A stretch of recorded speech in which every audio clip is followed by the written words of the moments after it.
일명 토익이라고 불리는 영어 시험. 90년대 이후에 취업 준비한 분들이라면 아마 이 토익 시험 한번 쳐보지 않은 경우 드물죠.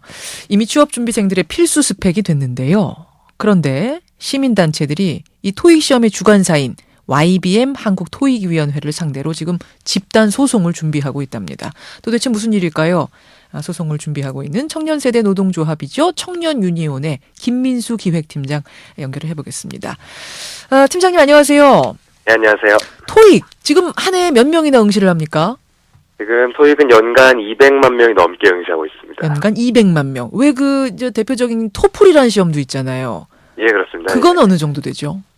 이게 토플이나 세스 같은 경우는 한 해에 한 4,50만 명 정도 보고 있지 않나 추정하고 있습니다. 토플, 탭스 이것도 유명한 영어 시험인데 이게 4,50만 명인데 비해서 토익이 200만 명이면 한 4배. 예, 그렇죠.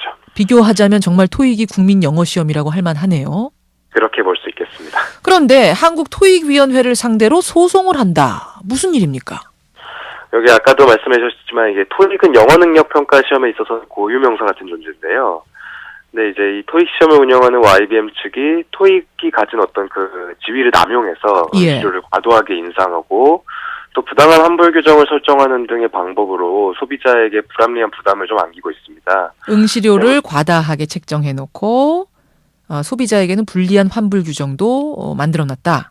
네, 그렇습니다. 예, 하나하나 좀 보죠. 과도한 응시료 인상이라. 도대체 응시료가 얼마나 올랐길래 그렇습니까? 이게 지금 현재 기준 토익 시험의 응시료는 42,000원입니다. 이게 취업 준비생들의 경우에는 이게 좋은 점수가 나올 때까지 반복적으로 시험을 치러야 하다 보니까 이거 자체만으로도 충분히 부담스러운 금액인 건 맞고요. 이제 더 큰 문제는 응시료 인상률인데요. 99년부터 2011년까지 누적 소비자 물가 인상률은 46.7%였는데 같은 기간 동안 토익 시험의 경우는 61%나 인상되었습니다. 그러니까 10년 동안 소비자 물가 인상률은 46%였는데 토익 응시료는 61%나 올랐다. 그렇습니다. 예, 인상료가 일단 높다는 거. 불리한 환불 규정이란 건 뭔가요? 자, 불리하다는 건 이게 약간 설명이 필요한데요. 토익 시험을 일단은 계속 반복적으로 치릅니다. 취업 준비생들이 이게 기약이 있는 시험이 아닙니다. 그래가지고 시험을 보는데 이제 예를 들면은 100회 시험을 응시한 다음에 곧바로 101회 시험을 접수하는 시기거든요. 예. 근데 이제 101회 시험을 접수해 놓고 보니까 그 전에 봤던 시험이 굉장히 만족스럽게 나올 수도 있는 거 아닙니까? 100회 시험 점수가 괜찮게 나왔어요. 예, 그러면은 이제 이 101회 시험을 볼 필요가 없으면은 이 시험 환불을 받아야 되는데 이 성적표를 확인하고 시험을 환불하려고 보면은 이제 내가 냈던 응시료의 40%에서 50% 정도밖에 환불을 받을 수가 없습니다. 시험을 안 치고 미리 환불 받는 건데도 절반을 가져가요? 그렇습니다. 예. 전 이 과정에서 또 궁금한 것이 전회 시험의 성적표가 나오기 전에 그 다음 회 접수를 먼저 받습니까? 그 말씀도 드려야겠네요. 그 성적이 나오기 전에 접수를 하는 이유는 만약에 성적을 확인하고 다음 시험을 접하게 되면은 이게 특별 추가 접수 기간이라고 부르는 기간에 걸리게 됩니다. 만약 이 기간에 걸리게 되면은 10% 더 비싼 응시료를 내야 하는 겁니다. 이래저래 다 비싸네요, 그러니까. 그러니까 사실 응시자들 입장에서는 성적을 확인하고 응시하자니 더 내야 되고 확인하기 전에 응시하자니 환불받을까 두렵고 이래저래 빼도 박도 못하는 상황입니다. 그렇게 되는 거군요. 성적 재발급료도 그렇게 비싸다면서요? 예, 맞습니다. 성적 재발급 비용이 지금 3,000원인데요. 비슷한 시험들이 이제 1,500원 정도인 것에 비하면 이것도 2배 가까운 금액, 2배 되는 금액이고요. 아무래도 이제 이분들 취업 준비생분들이 여기저기 입서를 넣다 보면은 계속 성적표를 재발급 받아야 됩니다. 그렇죠. 그런데 이 비용이 3,000원이나 되다 보니까 예를 들면 10군데다가 입사를 지원하게 되면 그 금액만 해도 3만 원이 되는 사실 이게 별거 아닌 금액 같지만 이력서를 많이 넣어야 되는 취업 준비생들 입장에서는 부담이 되는 게 사실입니다. 그냥 시험은 이미 본 거고 나와 있는 성적표를 하나 더 보내주십시오 하는데 3,000원이나 내는 거예요? 그렇죠. 저희로서는 이해하기 좀 어려운 게 이미 응시료 안에 사실 내가 그 성적표를 확인할 수 있는 비용도 포함이 되어 있다고 해석하는 게 합리적일 텐데 이렇게 재발급 받는 비용 크게 잡는 것에 대해서는 납득하기 어려운 부분이 있습니다. 그렇군요. 근데 이게 사기업이다 보니까 싫으면 시험 안 치면 되지 왜 우리가 정한 가격 가지고 내려라 말아라 하느냐 이렇게 항의할 수도 있지 않습니까? 공기업이 아닌데. 예, 그렇게 볼 수도 있겠는데요. 근데 이제 사실은 잘 아시다시피 자본주의 시장 안에서 특정 기업이 시장을 독점하는 것은 그 자체만으로는 결코 바람직하지 않습니다. 토익 같은 경우는 지금 영어 성적 평가 시험 시장에서 80%가 넘는 점유율을 보유하고 있는데요. 점유율이 80%가 넘어요? 예, 그렇습니다. 이게 예. 2012년 기준인데 예. 사실은 이게 공정거래법에 따르면은 시장 점유율이 50%만 넘어도 시장 지배적 사업자로 보는데 예.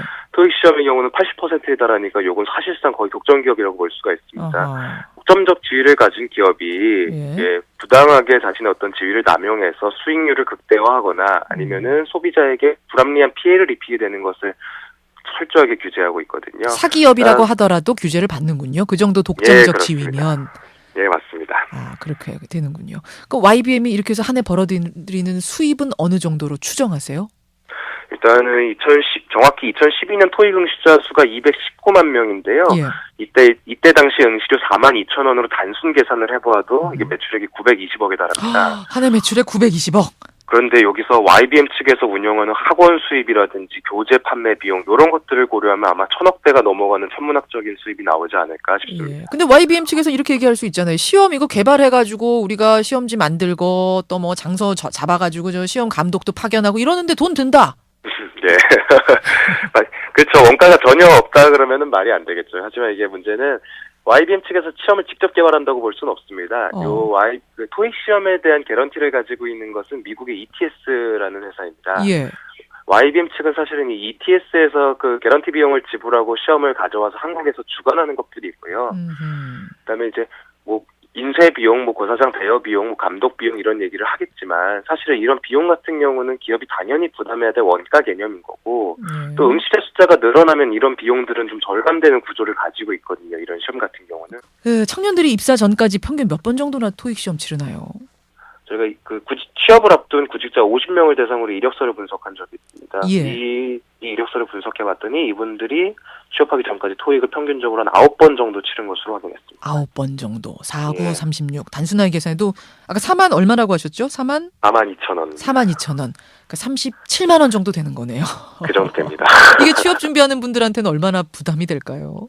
굉장한 부담이 되죠. 사실은 응시료만 하더라도 가벼운 금액은 아닌데 이게 아무래도 토익에서 좋은 점수를 받기 위해서는 교재를 구입해야 되고 또 이제 한 달에 15만 원, 20만 원 하는 학원까지 들어야 되다 보니까 취업 준비생들이 느끼는 부담은 굉장하다 할 것입니다.